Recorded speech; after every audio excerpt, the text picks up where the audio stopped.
Chapter 10. The Sacrifice on Mount Carmel. Elijah demands a convocation at Carmel of all Israel and also of all the prophets of Baal. The awful solemnity in the looks of the prophet gives him the appearance of one standing in the presence of the Lord God of Israel. The condition of Israel in their apostasy demands a firm demeanor, stern speech, and commanding authority. God prepares the message to fit the time and occasion. Sometimes he puts his Spirit upon his messengers to sound an alarm day and night, as did his messenger John, "Prepare ye the way of the Lord." Then again, men of action are needed who will not be swerved from duty, but whose energy will arouse and demand, "Who is on the Lord's side? Let him come over with us." God will have a fitting message to meet his people in their varied conditions. Swift messengers are sent throughout the kingdom with the message from Elijah. Representatives are sent from cities, towns, villages, and families. All seem in haste to answer the call as though some wonderful miracle is to be performed. According to Elijah's command, Ahab gathers the prophets of Baal at Carmel. The heart of Israel's apostate leader is overawed as he tremblingly follows the direction of the stern prophet of God. The people assemble upon Mount Carmel, a place of beauty where the dew and rain fall upon it, causing it to flourish. But now its beauty is languishing under the curse of God. Upon this mount, which was the excellency of groves and flowers, Baal's prophets had erected altars for their pagan worship. This mountain was conspicuous. It overlooked the surrounding countries and was in sight of a large portion of the kingdom. As God had been signally dishonored by the idolatrous worship carried on here, Elijah chose this as the most conspicuous place for the display of God's power and to vindicate his honor. Jezebel's prophets, 850 in number, like a regiment of soldiers prepared for battle, march out in a body with instrumental music and imposing display. But there is trembling in their hearts as they consider that at the word of this prophet of Jehovah the land of Israel has been destitute of dew and rain 3 years. They feel that some fearful crisis is at hand. They had trusted in their gods, but could not unsay the words of Elijah and prove him false. Their gods were indifferent to their frantic cries, prayers, and sacrifices. Elijah, early in the morning, stands upon Mount Carmel, surrounded by apostate Israel and the prophets of Baal.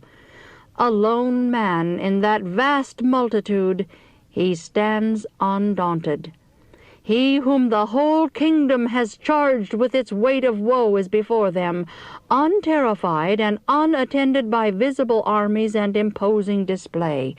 He stands, clad in his coarse garment, with awful solemnity in his countenance, as though fully aware of his sacred commission as the servant of God to execute his commands.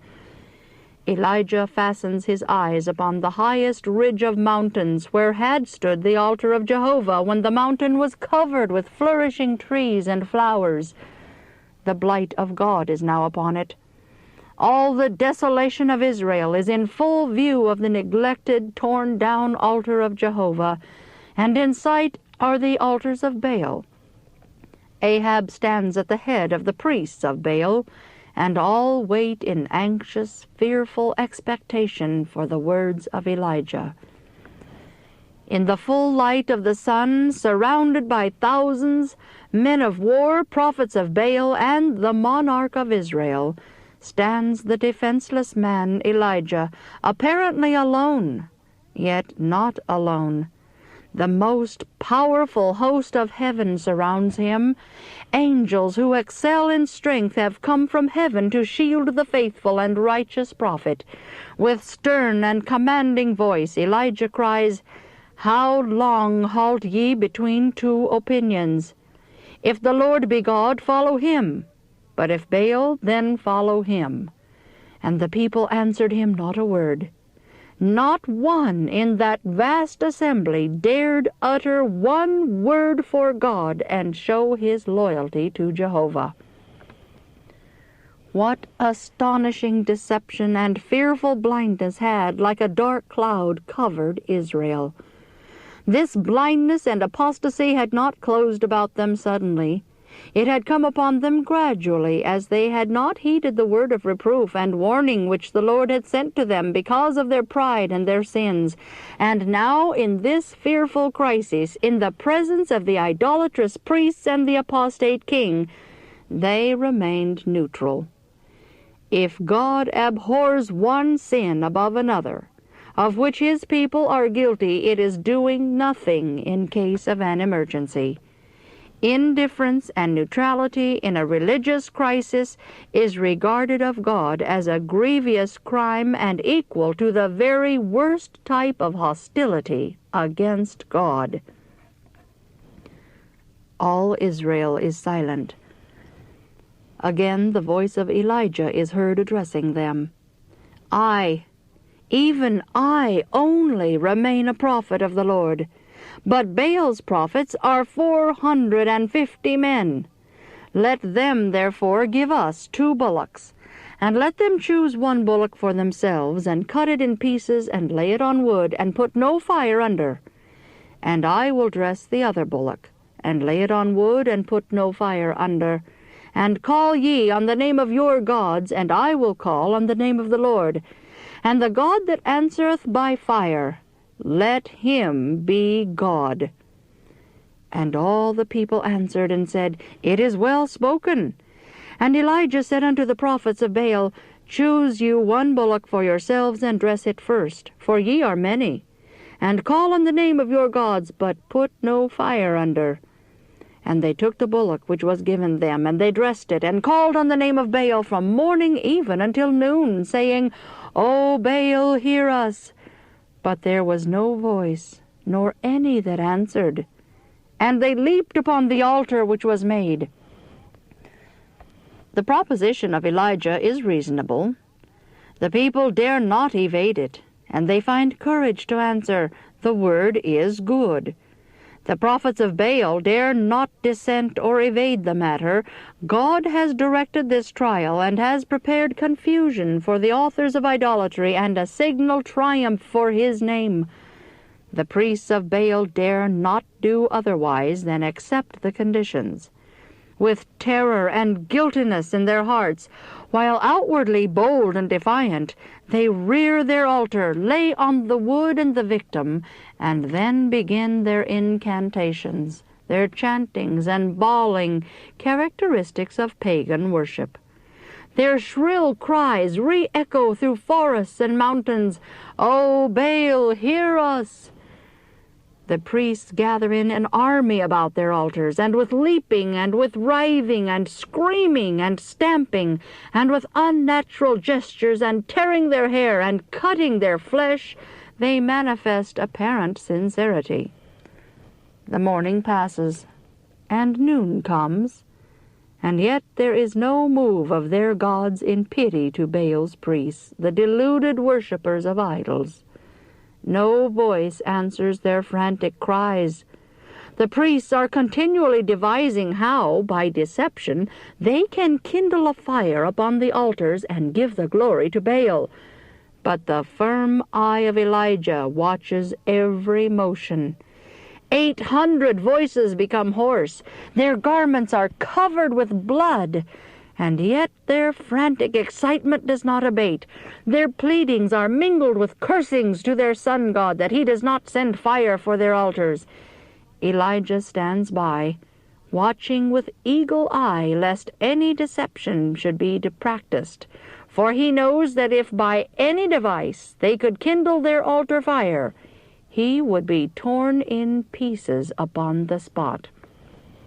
He wishes to show the people the folly of their doubting and halting between 2 opinions, when they have the wonderful works of God's majestic power in their behalf, and innumerable evidences of his infinite mercies and loving kindness toward them. And it came to pass at noon that Elijah mocked them, and said, Cry aloud, for he is a god. Either he is talking, or is pursuing, or he is on a journey, or peradventure he sleepeth, and must be awakened. And they cried aloud, and cut themselves after their manner with knives and lancets, till the blood gushed out upon them. And it came to pass, when midday was past, and they prophesied until the time of the offering of the evening sacrifice, that there was neither voice, nor any to answer, nor any that regarded.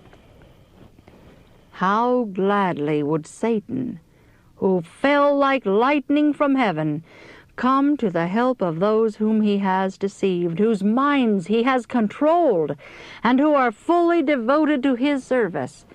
Gladly would he send the lightning and kindle their sacrifices. But Jehovah has set Satan's bounds. He has restrained his power, and all his devices cannot convey one spark to Baal's altars. Evening draws on. The prophets of Baal are weary, faint, and confused. One suggests one thing, and one another, until they cease their efforts. With shrieks and their curses no longer resounding over Mount Carmel, and with weakness and despair, they retire from the contest. The people have witnessed the terrible demonstrations of the unreasonable, frantic priests. They have beheld their leaping upon the altar as though they would grasp the burning rays from the sun to serve their altars. They have become tired of the exhibitions of demonism, of pagan idolatry, and they feel earnest and anxious to hear what Elijah will speak. Elijah's turn has now come. And Elijah said unto all the people, Come near unto me. And all the people come near unto him. And he repaired the altar of the Lord that was broken down. And Elijah took 12 stones, according to the number of the tribes of the sons of Jacob, unto whom the word of the Lord came, saying, Israel shall be thy name. And with the stones he built an altar in the name of the Lord. And he made a trench about the altar, as great as would contain 2 measures of seed. And he put the wood in order, and cut the bullock in pieces, and laid him on the wood, and said, Fill 4 barrels with water, and pour it on the burnt sacrifice and on the wood. And he said, Do it the 2nd time. And they did it the 2nd time. And he said, Do it the 3rd time. And they did it the 3rd time. And the water ran round about the altar, and he filled the trench also with water.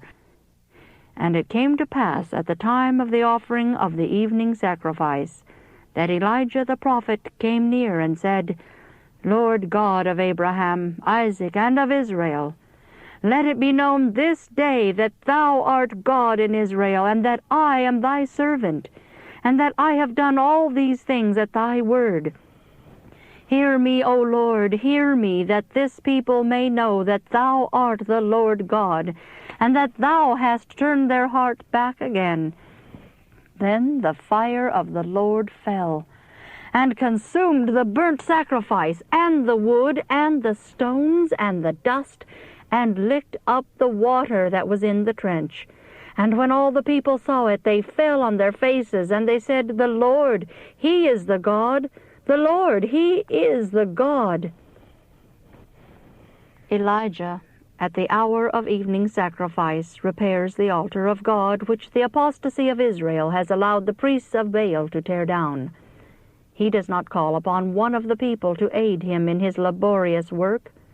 The altars of Baal are all prepared, but he turns to the broken-down altar of God, which is more sacred and precious to him in its unsightly ruins than all the magnificent altars of Baal. Elijah respects the Lord's covenant with his people, although they have apostatized.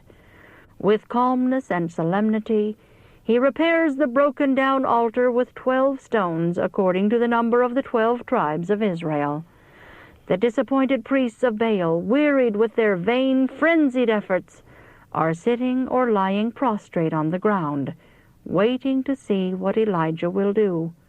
They are filled with fear and hatred toward the prophet for proposing a test which has exposed their weakness and the inefficiency of their gods.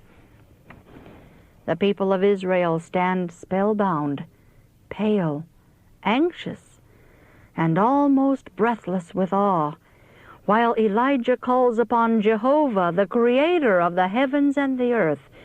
The people have witnessed the fanatical, unreasonable frenzy of the prophets of Baal. In contrast, they are now privileged to witness the calm, awe-inspiring deportment of Elijah.